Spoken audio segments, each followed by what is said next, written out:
लेकिन law and order is a state subject. Punjab police जो है वो भगवंत मान जी के अंडर है। और मैं फिर कहना चाहता हूं कि वोट्स के लिए एक बार मैंने रिपब्लिक में इंटरव्यू भी करा था, मिस्टर जीबीएस सिद्धू हैं। मिस्टर जीबीएस सिद्धू की किताब है द खालिस्तान कॉन्स्पिरेसी, और जीबीएस सिद्धू साहब raw research and analysis wing में थे, और उन्होंने किताब में लिखा है, अपनी किताब में उन्होंने लिखा है कि 1985 का चुनाव जीतने के लिए पंजाब में, कि हम ये चुनाव जीत जाएं, उसके लिए 3-4 साल पहले साजिश करी। और लेट 70s में जब वो देख रहे थे कि कुछ खुसफुस हो रही है, तो पैसा देके भारत की सेंट्रल गवर्नमेंट ने खालिस्तान का मामला शुरू करवाया 1985 का चुनाव जीतने के लिए। बाद में पाकिस्तान बीच में कूदा और हथियार सप्लाई कर लो और ये कर लो वो कर लो, जैसे गिद्ध वाली आदत है पाकिस्तान की ना, देखता है कोई जानवर परेशान है तो वहां पे जबड़े में नोचने, और ठीक है कोई बात नहीं। लेकिन ये शुरू करा यहां पे सेंट्रल गवर्नमेंट ने। ये जीबीएस सिद्धू साहब कह रहे हैं अपनी किताब में द खालिस्तान कॉन्स्पिरेसी। मैं चाहता हूं ये किताब आप लोग खरीदें, ये किताब पढ़ें, तब आपके जरा होश ठिकाने आएंगे, तब आपको पता लगेगा कौन कौन से गेम होते हैं यहां पे इंडिया में चुनाव जीतने के लिए। वही ड्रामा पंजाब में दोबारा हो रहा है। इसको अभी नकेल नहीं कसी तो फिर वही मौतें होंगी जो पंजाब में होती थी। मुझे लग रहा है कि अब वो पंजाब नहीं है, कोई इतना टॉलरेट नहीं करेगा, लेकिन फिर भी एक तबका है वहां पे जो कि थोड़ा सा जुनूनी है। उनको उनसे बातचीत करके, ठीक है, मैं क्रैकडाउन की बात नहीं कर रहा, मैं कह रहा हूं बातचीत करो और बातचीत करके लो। और ये अमृतपाल सिंह को गायब कर दो। अमृतपाल सिंह गो, इसका पता भी नहीं लगे कहां गया। इंटेलिजेंस ब्यूरो वालों को बोलो उसको उठा के ले जाए जरा दूर, कहीं दूर, जब दिन ढल जाए, और इसका करे सॉफ्टवेयर अपडेट बढ़िया वाला। ये ठीक हो जाएगा, ये बिल्कुल ठीक हो जाएगा। अभी देखो, अभी इनिशियल डेज हैं, आप अभी इसको बढ़ावा दोगे तो कल ये फिर चीज जो आएगी, काबू तो आ ही जाएगी। देखिए काबू तो आ जाएगी, लेकिन ये बहुत जाने लेकर काबू आएगी। अभी ये सपोला है, इसको अभी घेर लो, बाद में तो सांप तो मरता ही मरता है एंड में, ठीक है। ऐसी कोई भी कहानी नहीं है जहां पे ऐसा देखा गया है कि जो सांप है ना वो लोगों पे हावी हो, एंड में सांप ही मरता है। लेकिन एक दो को डस के मरेगा क्या फायदा। इसको जेल में डालो अमृतपाल सिंह को, इसका ठिकाना वहीं पे है। और अगर इसको जेल में डालना है, इतनी दूर, पंजाब में जेल में मत डालना इसको, अमृतपाल सिंह को। अमृतपाल सिंह को डालो केरला में, मणिपुर में, तमिलनाडु में, ऐसी जगह जेल में डालो कि जहां की भाषा ही ना समझ पाई है। कहानी खत्म। और इसके ऊपर लगा दो केस, ऐसे ऐसे केस की 100 एफआईआर इसके ऊपर, कि ये बिल्कुल इसका जीवन जो है, बाकी का जीवन इसका कोर्ट कचहरी में बीत जाए।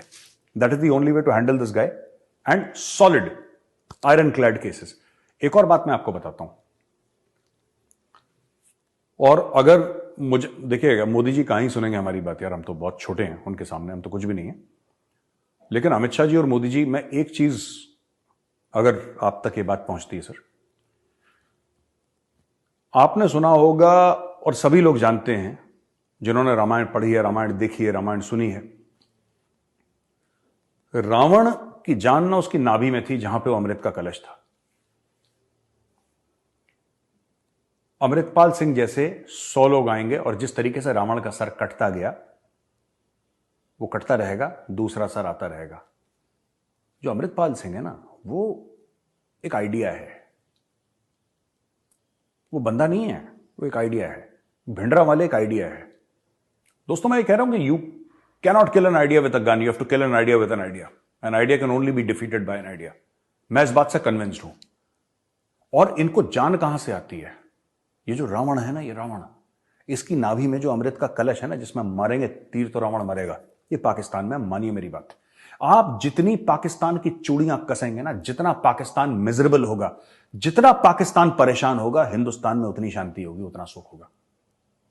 लोग क्या है, मेजर गौरव आर्या वॉरमोंगर है, ये मैं वॉरमोंगर नहीं, मैं वेरी प्रैक्टिकल गाय। मैं इमोशनल होकर चीजें ज्यादा नहीं बोलता, मैं वेरी प्रैक्टिकल गाय। मैं आपको बता रहा हूं, जितना आप आपको जो भी भारत में दिखता है ना, किसी ने ये बोल दिया, किसी ने ये बोल दिया, मैं वो बातें नहीं बोलना चाहता, वरना लोग कहेंगे कम्युनल बातें कर रहा है। ये सारी दिक्कतें आपकी खत्म होगी जितना पाकिस्तान की आप चूड़ियां कसेंगे, जितना पाकिस्तान में हाहाकार होगा, उतनी यहां पे शांति होगी। ये बात आप समझ लिए। ये डायरेक्ट इनके ताने बाने जुड़े हुए हैं, डायरेक्ट इनके ताने बाने जुड़े हुए हैं, ये पूरा। और आखिरी एक और चीज बता दूं,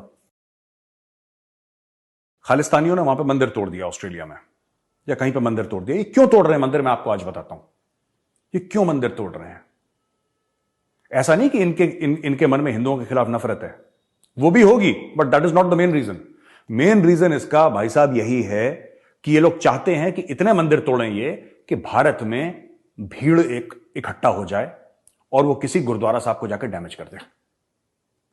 आप कभी इनके चक्करों में मत पड़ना, इनके चक्करों में मत पड़ना। खालिस्तानी अलग हैं और सिख अलग हैं, और इनको आपस में मिलाने का गुनाह मत करना। सिख अलग हैं, खालिस्तानी अलग है। खालिस्तानी तो जानवर हैं ये, और सिख हमारे भाई हैं। इस चीज का हर समय आप लोग ध्यान रखना। कभी इस गलतफहमी में मत रहना कोई बोले कि हमारा मंदिर तोड़ दिया, चलो 10,000 की भीड़, हम उस गुरुद्वारे पे चलते हैं। ये पाप कभी मत करना, भगवान का घर है वो, पाप कभी मत करना। ये पुश्तें चली जाएंगी, ये पाप धुलेगा नहीं। और ये क्यों करवाया जा रहा है ये मैं आपको बता रहा हूं। ये जानबूझ के उकसाया जा रहा है कि यहां पे भीड़ जाए और करे। मैं जो भी वीडियो देख रहे हैं, मैं आपको हाथ जोड़ के विनती करता हूं, जब भी गुरुद्वारा साहब के अंदर घुसो, मत्था टेको, अरदास करो, ठीक है, प्रसाद लो और वापस आ जाओ सर झुका के। इससे ज्यादा कभी कुछ मत करना। खालिस्तानी चाहते हैं ये इनका गेम प्लान है। आई नो, मैं किसी दिन आपको पूरा डिटेल बताऊंगा कि मुझे कैसे पता, क्या पता, किसने बताया। I will tell you, today is not the right time.